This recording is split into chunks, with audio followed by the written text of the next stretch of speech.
आखिर क्यों होती है लैंडस्लाइड? जैसे कि आपको स्क्रीन पर दिखाई दे रहा होगा, कितने खतरनाक तरीके से लैंडस्लाइड हो रहा है।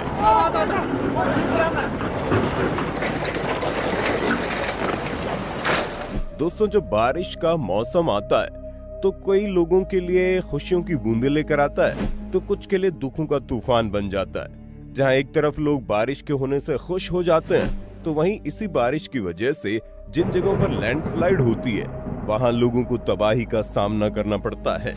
आप लोगों ने कई बार देखा होगा कि लैंडस्लाइड की वजह से इतने एक्सीडेंट हो गए, इतने लोग घायल हो गए, इतनों की मौत हो गई।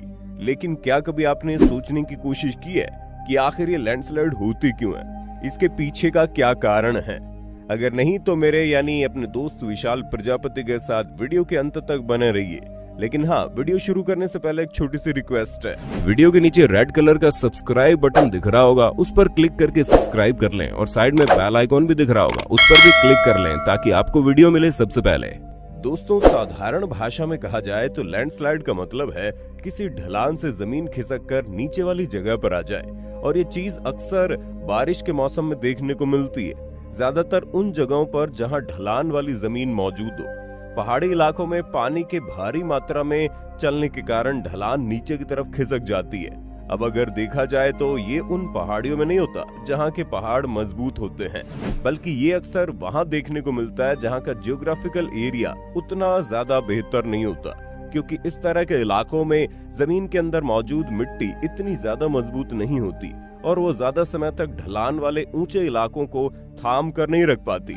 भारत के पूर्वोत्तर के राज्य और हिमालय का पूरा इलाका ऐसा ही एरिया में आता है जहां लैंडस्लाइड होने का खतरा बहुत ज्यादा बढ़ जाता है, क्योंकि इलाके आमतौर पर पर्वतीय क्षेत्र है और यहाँ पर बहुत अधिक बारिश भी होती है।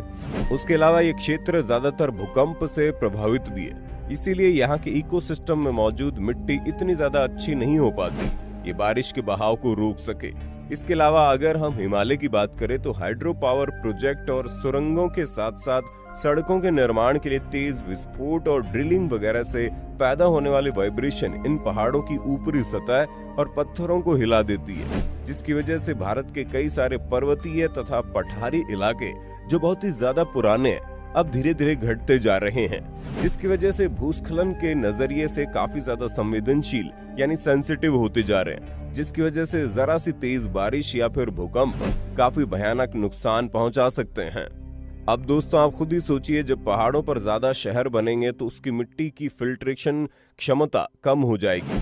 इस स्थिति में तेज बारिश से भूस्खलन की आशंका बढ़ जाती है। पहले जितनी बारिश पूरे सीजन में होती थी उतनी अब कुछ ही दिनों में हो जाती है, जिसके कारण पहाड़ों के गिरने की घटनाएं तेजी से बढ़ रही हैं।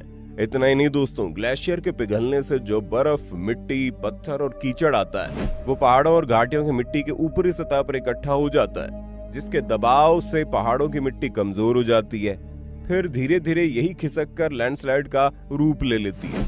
दोस्तों, भूस्खलन यानी कि लैंडस्लाइड कई प्रकार के हो सकते हैं, जिसमें चट्टान के छोटे छोटे पत्थरों के गिरने से लेकर बहुत बड़ी मात्रा में चट्टान के टुकड़ों के गिरने तक कोई भी परिस्थिति आकर आसपास के पूरे इलाके को उजाड़ सकती है, क्योंकि जब लैंडस्लाइड आती है तो इसका विस्तार कई किलोमीटर की दूरी तक हो सकता है। अब दोस्तों, अगर बरसात वाले फैक्टर पर गौर किया जाए तो जब इस तरह के पहाड़ी इलाकों में बहुत कम समय में अधिक बारिश होती है तो ये बारिश का पानी तेजी से नीचे आने लगता है। अब इतनी तेजी के साथ पानी नीचे की तरफ आता है तो पानी का तेज बहाव कमजोर हो चुकी मिट्टी को अपने साथ बहाते हुए ले चला जाता है, जिसके बाद तो आप जानते ही हैं, जब मिट्टी नीचे खिसकती जा रही है तो उस पर मौजूद चट्टान वगैरह भला कैसे टिके रह सकती है।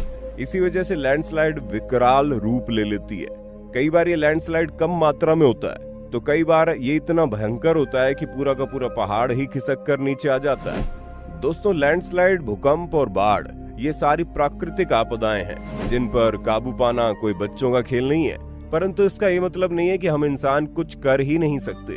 अगर हम कुछ सावधानियां बरतें तो इनके प्रभाव को कम जरूर कर सकते हैं। अब लैंडस्लाइड की घटनाएं बढ़ती जा रही हैं तो उसके पीछे के कुछ वाजिब कारण भी है, क्योंकि केदारनाथ में आई तबाही के बाद लोग ये समझ गए थे कि उसके पीछे प्रकृति से ज्यादा हम इंसान जिम्मेदार हैं। लगातार अंधे बनकर विकास के नाम पर बिना किसी ठोस वैज्ञानिक प्लानिंग के नदियों पर बांध बनाना, पहाड़ों के ऊपर से पेड़ों और वनस्पतियों को कटवाते जाना, ऊंचे ऊंचे घर बनाना, बायोडायवर्सिटी का विनाश होते जाना, इन सब के लिए सिर्फ और सिर्फ हम इंसान ही तो जिम्मेदार हैं। जियोलॉजिकल सर्वे ऑफ इंडिया ने साल 2013 में उत्तराखंड हादसे के बाद अभियान शुरू किया था, जिसके तहत देश के उन राज्यों के हिस्सों के नक्शे बनाए गए हैं जहां भूस्खलन और पहाड़ों के खिसकने की आशंका रहती है। इस अभियान के नक्शे में सबसे बड़ा इलाका हिमाचल प्रदेश का है, क्योंकि यहाँ का 42,100 स्क्वायर किलोमीटर का इलाका किसी भी समय इस तरह की प्राकृतिक आपदा का शिकार हो सकता है। साथ ही साथ लद्दाख का 40,000 स्क्वायर किलोमीटर,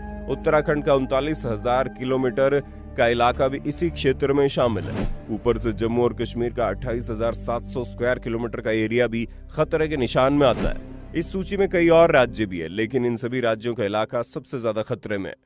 लेकिन दोस्तों, अगर हम चाहें तो इसे रोक सकते हैं। जहां पहाड़ियों पर सबसे सस्ता और टिकाऊ उपाय है घास होना, जंगलों को बढ़ाना। पहाड़ियों को मजबूत बनाए रखने के लिए कुछ चीजें जरूरी है। पहली तो ये कि इसका स्लोप कितना ऊंचा है, मटेरियल कैसा है और कितने समय तक रोकना है। इन सब के बाद ये तय होता है किस तकनीक का इस्तेमाल करके इन ऊंचे ऊंचे पहाड़ों को मजबूती दी जाती है। अब अगर समझा जाए तो इसमें स्लोप को शॉर्ट क्रिएट करना, ग्राउटिंग करके एंकर लगा देना जैसे उपाय आजमाए जा सकते हैं, जिसमें पानी शॉर्ट क्रिएट के ऊपर से ही बह जाता है और नीचे का मटेरियल अपनी जगह रुक जाता है। सड़क के किनारे के स्लोप को स्टेबल बनाने के लिए रिटेनिंग वॉल बना देते हैं और उसमें होल छोड़ दिया जाता है, जिसके पीछे जमा होने वाला पानी निकल जाता है और दीवार पर दबाव नहीं बढ़ता और दीवार भी सुरक्षित बची रहती है, क्योंकि अगर ऐसा न किया जाए तो दीवार बह भी सकती है। तो दोस्तों, ये कुछ ऐसे तरीके हैं जिनका इस्तेमाल करके हम लैंडस्लाइड से बच सकते हैं। लेकिन अगर पहाड़ों पर ज्यादा जोर न दें तो लैंडस्लाइड की नौबत ही नहीं आएगी। बाकी आपका इस पर क्या कहना है, कमेंट में जरूर बताइए। और इसी तरह की वीडियोस को देखते रहने के लिए चैनल को सब्सक्राइब करना ना भूलें। और हाँ, हम फिर मिलेंगे नई वीडियो में। तब तक के लिए जय हिंद, जय भारत।